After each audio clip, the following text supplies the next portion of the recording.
தமிழ்நாடு சட்டப்பேரவையில் மானிய கோரிக்கை மீதான விவாதம் நடைபெற்று வருகிறது. அதனை நேரலையில் பார்க்கலாம். மாநில உறுப்பினர் அதுக்கு ஒத்துழைப்பு தருமாறு கேட்டுக்கொள்கிறேன். அந்த பரிந்துரையெல்லாம் ஒருவர் பேசி கொண்டிருக்கிற போதே 10 பேர் எழுந்து இன்னும் 2 நிமிஷம் பேச விடுங்க என்று சொல்வதோ, அதற்கு பரிந்துரையாக 10 பேர் நிற்பதோ நிச்சயமாக நான் அனுமதிக்க மாட்டேன்.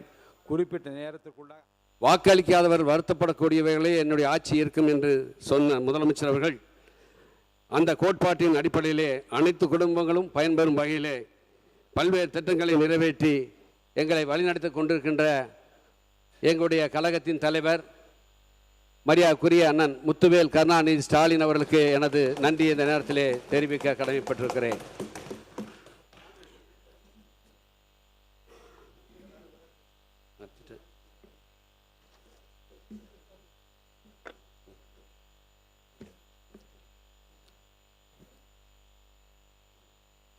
திராவிட முன்னேற்றத்தின் கழகத்தின் 5ஆம் தலைமுறை சிறப்பு திட்ட செயலாக்கத்துறையும் விளையாட்டுத்துறையும் தன்னகத்தை கொண்டு இன்றைக்கு சிறப்பாக செயல்பட்டு கொண்டிருக்கின்ற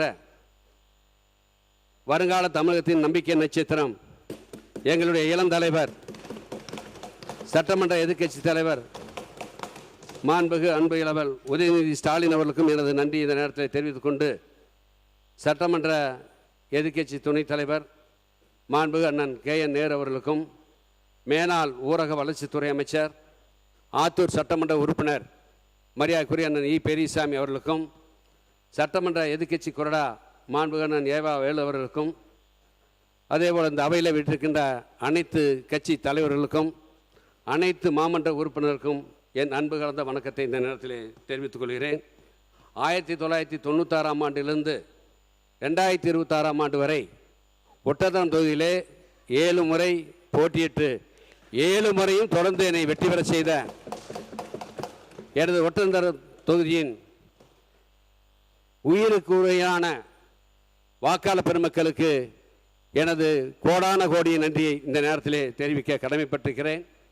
எனது வெற்றிக்காக பாடுபட்ட கழக நிர்வாகிகள், கழக தோழர்கள், தோழமை கட்சி தலைவர்கள், தோழமை கட்சி நிர்வாகிகள், பல்வேறு சமுதாயத்து அமைப்பின் தலைவர்கள், தொண்டர்கள் எல்லாம் இந்த நேரத்திலே நன்றி தெரிவிப்பதோடு என் தாய் தந்தைக்கும் நன்றி, என் குடும்பத்தாருக்கும் இந்த நேரத்திலே நன்றி தெரிவித்துக் கொள்ள விரும்புகிறேன். குறிப்பாக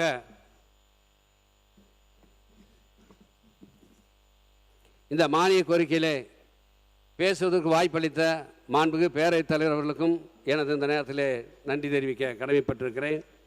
இந்தியாவில் இந்திய உணவுக் கழகம் மட்டுமே நெல் மற்றும் கோதுமையை கொள்முதல் செய்து வந்த காலத்தில் இந்தியாவிலேயே முதல் மாநிலமாக தமிழ்நாட்டில் 1972ஆம் ஆண்டில் தமிழ்நாடு நுகர்வோர் வாணிப கழகத்தை ஆரம்பித்து தமிழ்நாட்டின் நெற்களஞ்சியமாம் தஞ்சை மாவட்ட விவசாயிகள் நலன் கருதி நெல்மணிகளை உற்பத்தி செய்கின்ற அந்த விவசாயிகளை பாதுகாக்க தலைவர் கலைஞர் அவர்கள் தலைமையிலான அரசு அந்த தமிழ்நாடு நுகர்வோர் வாணிப கழகத்தை தோற்றுவித்தது என்பதை இந்த நேரத்திலே பெருமையாக சொல்லிக்கொள்ள ஆசைப்படுகிறேன். எங்கள் ஆட்சியிலே பொன்விழா 2024ஆம் ஆண்டு கொண்டாடினோம். இன்றைக்கு தமிழ்நாடு நுகர்வோர் வாணிப கழகம் தோற்றுவிக்கப்பட்டு 56 ஆண்டுகள் ஆகிறது. 5 ஆண்டு வரலாற்று சாதனையாக எங்கள் ஆட்சி மே 7ஆம் தேதி பொறுப்பேற்ற பின்பு 2021 மே 7ஆம் தேதி பொறுப்பேற்ற காலத்திலிருந்து இந்த மே 9ஆம் தேதி வரை தமிழ்நாட்டிலே கொள்முதல் செய்யப்பட்ட நெல் 2,38,00,000 சுமார் 9,500 மெட்ரிக் டன் என்பதை இந்த நேரத்திலே நான் தெரிவித்துக் கொள்கிறேன். குறிப்பாக 1972 தமிழ்நாடு நுகர்வோர் வாணிப கழகம் தோற்றுவிக்கப்பட்டாலும் 2024-25 48 லட்சம் மெட்ரிக் டன், அதேபோன்று 2025-26 எங்கள் ஆட்சி முடிவதற்கு முன்பாக 54 லட்சம் மெட்ரிக் டன் கொள்முதல் செய்து சாதனை படைத்திருக்கிறோம் என்பதை இந்த நேரத்திலே தெரிவித்துக் கொள்கிறேன். அக்டோபர் 1ஆம் தேதி தான் நெல் கொள்முதல் ஆரம்பிக்கப்படும். ஒன்றிய அரசு உயர்த்தி தருகின்ற விலையும் மாநில அரசு உயர்த்தி தருகின்ற விலையும் சேர்த்து விவசாயத்திலே நெல் கொள்முதல் செய்கின்ற பணியை தமிழ்நாடு நுகர்வோர் வாணிப கழகம் தொடர்ந்து செய்து கொண்டிருக்கிறது.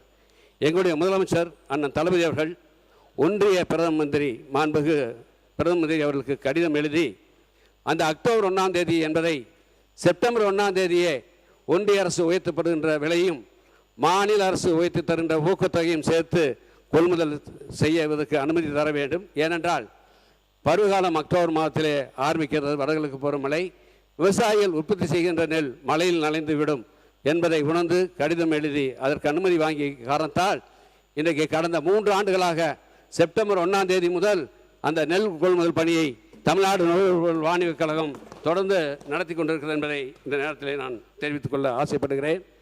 தலைவர் கலைஞர் அவர்கள் ஆட்சியில் 2007-8ஆம் ஆண்டில் தான் நெல்லுக்கான ஊக்கத்தொகை முதலாக சன்னரகத்துக்கு 70 ரூபாயும் பொது ரகத்துக்கு 50 ரூபாயும் உயர்த்தி கொடுத்தார்கள். அதே போல் 2021 திராவிட முன்னேற்ற கழகத்தின் தலைவர் மரியாதைக்குரிய நான் மு க ஸ்டாலின் அவர்கள் பொறுப்பேற்ற முன்பு நெல்லுக்கான ஊக்கத்தொகை சன்னரகத்துக்கு 70 ரூபாயிலிருந்து 100 ரூபாயும் பொது ரகத்துக்கு 50 ரூபாயிலிருந்து 75 ரூபாயும் உயர்த்தி கொடுத்தார்கள். இந்த 2025 ஆண்டின் இறுதியிலே சன்னரகத்துக்கான நெல்லின் விலை சுமார் 156 ரூபாயும் ஊக்கத்தொகை 156 ரூபாயும் பொது ரகத்திற்கான ஊக்கத்தொகை 131 ரூபாயும் உயர்த்தி கொடுத்தார் என்பதை இந்த நேரத்தில் தெரிவித்துக் கொள்கிறேன். கடந்த 5 ஆண்டு காலத்திலே நெல்லுக்கான ஊக்கத்தொகை மாநில அரசின் ஊக்கத்தொகை 2619 கோடியே 30 லட்சம் ரூபாய் விவசாயிகளுக்கு வழங்கினோம் என்பதை இந்த நேரத்தில் தெரிவித்துக் கொள்கிறேன். நீங்கள் இன்னைக்கு 110 சன்னரகத்துக்கு 159 ரூபாய் உயர்த்தி கொடுத்திருக்கீர்கள். அதே போல் பொது ரகத்துக்கு 28 ரூபாய் உயர்த்தி கொடுத்திருக்கீர்கள். ஆனால் டெல்டா மாவட்டங்களில் விவசாயிகள் அதிகமாக பயிரிடுவது பொது ரகம்தான். எனவே வித்தியாசம் அதிகமாக இருக்கிறது. எனவே மாண்புமிகு அமைச்சர்கள் முதலமைச்சரோடு கலந்து அந்த டெல்டா மாவட்ட விவசாயிகள் நலன் கருதி பொது ரகத்துக்கும் அந்த ஊக்கத்தொகை 28 ரூபாய் என்பதை உயர்த்தி கொடுப்பதற்கு நடவடிக்கை எடுக்க வேண்டும் என்று உங்களை நான் கேட்டுக்கொள்கிறேன். குறிப்பாக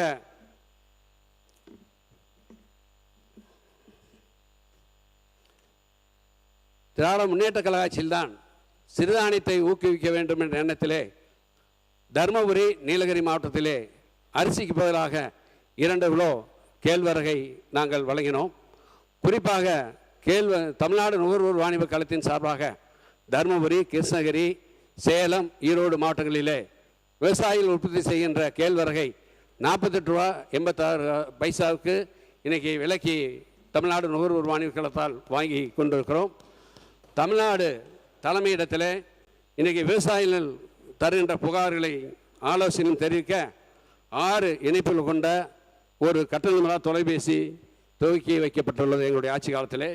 அதோடு அனைத்து நேரடி கொள்முதலிலும் விவசாயிகள் தெரிவிக்கின்ற புகார்களுக்கு உடனடியாக நடவடிக்கை எடுப்பதற்காக புகார் பெட்டி, அதேபோல் தகவல் பலகை எல்லாம் அங்கே வைக்கப்பட்டு அனைத்து மாவட்ட ஆட்சித்தலைவர், தமிழ்நாடு நுகர்வோர் வாணிபக் கழகத்துடைய இது மேலாண்மை இயக்குனர் மற்றும் அங்கே இருக்கின்ற SRM, RM பல்வேறு அதிகாரிகளுடைய அலைபேசி எல்லாம் அங்கே குறிப்பிடப்பட்டு அதையும் செய்து அதிலே தவறு செய்தவர்கள் சுமார் 56 நபர் மீது நடவடிக்கை எடுத்திருக்கோம் என்பதை இந்த நேரத்தில் தெரிவித்தோம். மாண்புமிகு அமைச்சர். நம்ம பேரவைத் தலைவர்களே, அவர் சொன்ன ஒரு கருத்துக்கு அப்ஜெக்ட் பண்ணுறேன். 234 தொகுதி எம்எல்ஏக்களுக்கும் தெரியும், எல்லா ஊர்லேயுமே டிபிசி இருக்குது, எல்லா ஊர்லேயும் விவசாயம் இருக்காங்க. ஒரு இடத்துல எந்த எம்எல்ஏ போய் பார்த்துன்னா அவர் சொன்ன மாதிரி ஒவ்வொரு டிபிசி மெம்பரோட ஃபோன் நம்பரோ ஃபோட்டோவோ எதுவுமே இருக்காது. எல்லா இடத்துக்குமே தெரியும், அது லிஸ்ட்டில் இருக்கும். முந்தைய ஆட்சி காலங்களில் நம்ம பழைய முன்னாள் அமைச்சர் வந்து எழுதியிருப்பார், ஆனால் செயல்பாட்டுக்கு வந்திருக்காது. இதை மாண்பும் ரொம்ப தெரிவித்துக் கொள்கிறேன். மாண்பு உறுப்பினர் சக்கரபாணி அவர் தொடர்ந்து பேசலாம். மாண்புமிகு பேரவைத் தலைவர்களே, எங்களுடைய ஆட்சி காலத்தில் நீங்கள் நாங்கள் கூட்டம் போட்டதில் மினிட்ஸ் உங்கள்கிட்ட இருக்குது, நீங்கள் வாங்கி பாருங்கள். சென்னை அண்ணா நகரி ஸ்டேடியத்தில் கூட்டம் நடத்தினோம். அதே மாதிரி பல முறை இங்கே தலைமை செயலகத்தில் கூட்டம் நடத்தினோம். எல்லா மாவட்டத்துக்கு செல்கிறப்ப மாவட்ட ஆட்சித்தலைவரோடு எங்கள் துறையினுடைய செயலர், மேலாண்மை இயக்குனர் அனைத்து அதிகாரிகள் வச்சு தான் கூட்டம் நடத்தணும். அதாவது குவாலிட்டிலையும் குவான்டிட்டிலையும் என்றைக்கு நீங்கள் காம்ப்ரமைஸ் ஆகக்கூடாதுன்னு எல்லாம் சொல்லியிருக்கிறோம். பொருளெல்லாம் எது கொடுத்தாலும் சரி அந்த மாவட்ட ஆட்சித்தலைவர்கிட்ட வாரம் ஒரு முறை 15 நாளைக்கு ஒரு முறை காண்பித்து தான் நீங்கள் கடைகளுக்கு நகர்வு செய்ய வேண்டும்னு சொன்னோம். நீங்கள் சொன்ன புகார் பெட்டியெல்லாம் வைக்கல, தகவல் பலகையெல்லாம் வைக்கல, போன் அலைபேசி எல்லாம் இல்லைன்னு சொன்னீங்க. எங்கள் காலத்திலே வைத்திருந்தோம் என்பதை இந்த நேரத்தில் தெரிவித்து காலத்தில் மட்டும் இல்லை, எந்த காலத்திலையுமே எந்த டிபிசி சென்டர்லையும் இன்னைக்கு வரைக்கும் கடந்த 20-30 ஆண்டு காலம் எந்த டிபிசிக்கு போனாலும் எந்த கேப்புக்கு போனாலும் யார் அந்த கேப் இன்சார்ஜ் யார் இருக்காங்க, பிசி யார், எந்த கலர் ஆர்டர், எந்த ஆர்டர் போன ஆர்டர் காப்பி கூட இருக்காது. நீங்கள் சொன்னதெல்லாம் இருக்கும், பேப்பரில் இருக்கும், அலுவலகத்தில் இருக்கும், வீட்டுக்குள் இருக்குமே ஒழிய அந்த விவசாய மக்களுக்கு தெரியும் வகையில் அல்ல அங்கே இருக்கிற மற்ற ஊழியர்களுக்கு தெரியும் எங்கேயுமே எந்த இடத்துலையும் வெளிப்படையாக அறிமுகப்படுத்தவில்லை இல்லைங்கிறத அங்கே தெரிவிச்சுக்கிறேன். பிளே ஸ்டோர் மற்றும் ஆப் ஸ்டோரில் இருந்து பாலிமர் செயலியை QR கோடு மூலம் பதிவிறக்கம் செய்யுங்கள். செய்திகளை உடனுக்குடன் பெறுங்கள்.